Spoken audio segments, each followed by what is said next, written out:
रक्तांबुजा सनमशेष गुणैक सिंधु भानु समस्त जगता मधिपम भजामि पद्मद्वया भयवरान दहतम कराब्जे माणिक्य मौलि मरुणांग रुचिम त्रिनेत्रम। जय श्री सूर्यदेव, जय श्री राधे कृष्ण।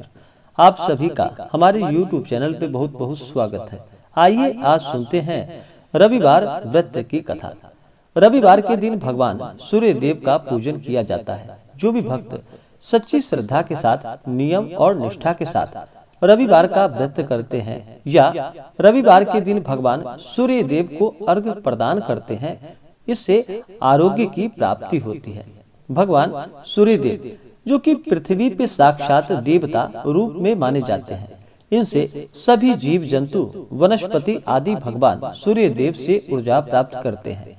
भगवान सूर्य देव को प्रसन्न करने के लिए रविवार के दिन इस दिन जल में लाल चंदन और लाल पुष्प डाल करके भगवान सूर्य देव को अर्घ्य प्रदान करना चाहिए। अक्षत, चंदन, पुष्प, धूप, दीप आदि से भगवान की पूजा करनी चाहिए। और रविवार का जो भी व्रत रखते हैं उन्हें रविवार के दिन एक समय सूर्यास्त से पहले मीठा भोजन ग्रहण करना चाहिए। जो भी रविवार का व्रत करते हैं उन्हें रविवार के दिन नमक युक्त भोजन बिल्कुल भी नहीं करना चाहिए। रविवार के व्रत में नमक का सेवन नहीं किया जाता है। इस दिन सूर्यास्त से पहले ही एक समय भोजन ग्रहण करना चाहिए। अगर सूर्यास्त से पहले भोजन ग्रहण ना कर पाए तो अगले दिन जाकर के सूर्योदय होने के बाद भगवान सूर्य देव का पूजन कर ले, उन्हें अर्घ्य प्रदान करे, उसके बाद फिर भोजन ग्रहण करना चाहिए। जो भी रविवार का व्रत करते हैं उन्हें रविवार के दिन शुद्ध और सात्विकता का पालन करना चाहिए, ब्रह्मचर्य का पालन करना चाहिए, किसी के ऊपर क्रोध नहीं करनी चाहिए, अपने मन में किसी के प्रति ईर्ष्या या द्वेष का भाव नहीं लाना चाहिए, धर्म का आचरण करते हुए व्रत को करना चाहिए। तो आइए सुनते हैं रविवार व्रत की कथा। तो बोलिए प्रेम से भगवान सूर्य देव की जय। एक बुढ़िया थी। उस बुढ़िया का नियम था कि वह प्रति रविवार को सवेरे ही स्नान आदि कर घर को गोबर से लीप कर फिर भोजन तैयार कर भगवान को भोग लगाया करती थी। उसके बाद स्वयं भोजन ग्रहण करती थी। ऐसा करने से उसका घर अनेक प्रकार के धन धान्यों से पूर्ण था। भगवान श्री हरि की कृपा से घर में किसी भी प्रकार की कोई कमी नहीं थी और ना ही कोई विघ्न था और ना ही कोई दुख था। सब प्रकार से घर में आनंद था। इस तरह कुछ दिन बीत जाने पर उसकी एक पड़ोसन जिसकी गौ का गोबर वह बुढ़िया लाया करती थी, विचार करने लगी कि यह वृद्धा सर्वदा मेरी गौ का गोबर ले जाती है, इसलिए अपनी गौ को घर के भीतर बांधने लग गई।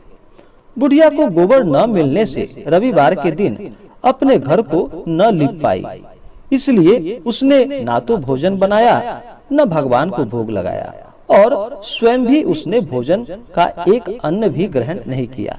इस प्रकार उसने निराहार व्रत किया। रात्रि हो गई और वह भूखी ही सो गई।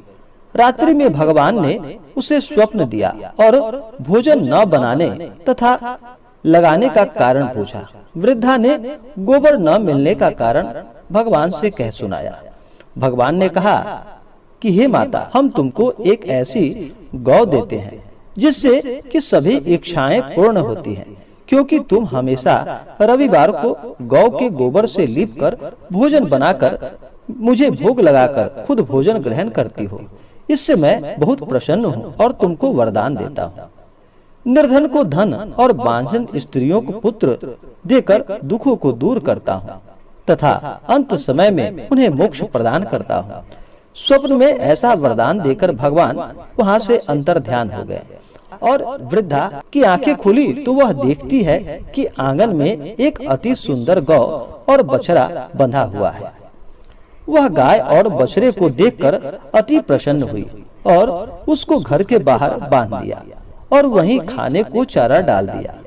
जब उसकी पड़ोसन बुढ़िया ने घर के बाहर एक अति सुंदर गौ और बछड़े को देखा तो द्वेष भाव के कारण उसका हृदय जल उठा और उसने देखा कि गाय ने सोने का गोबर दिया है, तो वह उस गाय का गोबर वहां से उठाकर ले गई और उस गोबर सोने के गोबर की तरह ही अपना गाय का गोबर वहाँ पे रख गई। वह नित्य प्रतिदिन ऐसा ही करती रही और सीधी सादी बुढ़िया को इसकी कोई खबर ना थी।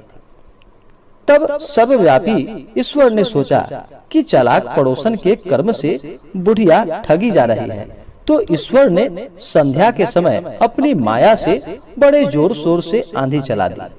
बुढ़िया ने आंधी के भय से अपनी गौ को भीतर बांध लिया और प्रातः काल जब वृद्धा ने देखा कि गौ ने सोने का गोबर दिया है, तो उसके आश्चर्य का ठिकाना न रहा। वह प्रतिदिन गौ को घर के भीतर ही बांधने लगी। उधर पड़ोसन ने देखा कि बुढ़िया गौ को घर के भीतर बांधने लगी है और उसका सोने का गोबर उठाने में नहीं बन पा रहा था, तो वह ईर्ष्या और डाह से जल उठी और कुछ उपाय न देखकर पड़ोसन ने उस देश के राजा की सभा में जाकर कहा कि हे महाराज, मेरे पड़ोसन में एक वृद्धा के पास एक ऐसा गौ है जो आप जैसा राजाओं के पास ही रहने योग्य है। वह नित्य सोने का गोबर देती है। आप उस सोने से प्रजा का पालन करिए। वह वृद्धा इतने सोने का क्या करेगी? राजा ने यह बात सुनकर अपने दूतों को वृद्धा के घर से गौ लाने की आज्ञा दे दी। वृद्धा प्रातः काल ईश्वर को भोग लगाकर भोजन ग्रहण करने ही जा रही थी कि राजा के दूत वहां पर आए और गौ खोलकर वहां से ले गए। वृद्धा काफी रोई चिल्लाई, किंतु कर्मचारियों ने कुछ भी उसकी एक ना सुनी। उस दिन वृद्धा गौ के वियोग में भोजन न खा सकी और रात भर रो रो कर ईश्वर से गौ को पुनः पाने के लिए प्रार्थना करने लगी। उधर राजा गौ को देखकर बहुत प्रसन्न हुआ, लेकिन सुबह जैसे ही उठा तो सारा महल गोबर से भरा हुआ दिखाई देने लगा। राजा यह देखकर घबरा उठा। भगवान ने रात्रि में राजा को स्वप्न में कहा कि हे राजा, गाय वृद्धा को लौटाने में ही तेरी भली है। उसके रविवार के व्रत से प्रसन्न होकर मैंने उसे इस गौ को प्रदान किया है। प्रातः होते ही राजा ने वृद्धा को बुलाकर बहुत से धन के साथ और सम्मान सहित उसे गौ बछड़ा लौटा दिया। उसकी पड़ोसन को बुलाकर उचित दंड दिया। इतना करने के बाद राजा के महल से सभी गंदगी दूर हो गई।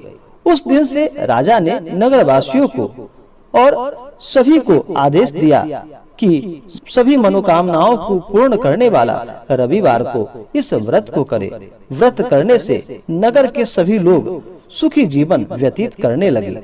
कोई भी बीमारी तथा प्रकृति का प्रकोप उस नगर पर नहीं हो पा रहा था। सारी प्रजा बड़ी सुख से रहने लगी और भगवान सूर्य देव का सभी भजन कीर्तन और व्रत करने लगे। हे भगवान सूर्य देव, जिस प्रकार आपने उस बुढ़िया पर अपना कृपा किया, हे प्रभु, आप अपने भक्तों पर इसी प्रकार से सदैव अपना कृपा दृष्टि बनाए रखना। जो भी आपका व्रत करे, जो भी आपके व्रत का कथा श्रवण करे, हे भगवान सूर्य देव, उसके घर को सभी प्रकार से सुखों से पूर्ण रखना। तो बोलिए प्रेम से भगवान सूर्य देव की जय। इसी प्रकार से जो भी भक्त सच्ची श्रद्धा के साथ, नियम और निष्ठा के साथ रविवार का व्रत करते हैं, भगवान सूर्य देव का पूजन करते हैं, रविवार व्रत का कथा श्रवण करते हैं, भगवान सूर्य देव की कृपा से आरोग्य की प्राप्ति होती है तथा भगवान सूर्य देव सभी प्रकार के सुख और समृद्धि को प्रदान करते हैं। तो आशा करता हूँ कि यह जानकारी आपको अच्छा लगा हो। ऐसे ही ज्ञानवर्धक जानकारियाँ प्राप्त करने के लिए हमारे इस चैनल को लाल बटन दबा करके सब्सक्राइब करें, साथ में बेल आइकन घंटी दबाएं ताकि मेरे वीडियो का नोटिफिकेशन आपके पास सबसे पहले पहुंचे। वीडियो को लाइक और अपने मित्रों तथा दोस्तों के साथ शेयर करें। सुखी रहे और स्वस्थ रहे। जय श्री राधे कृष्ण। धन्यवाद।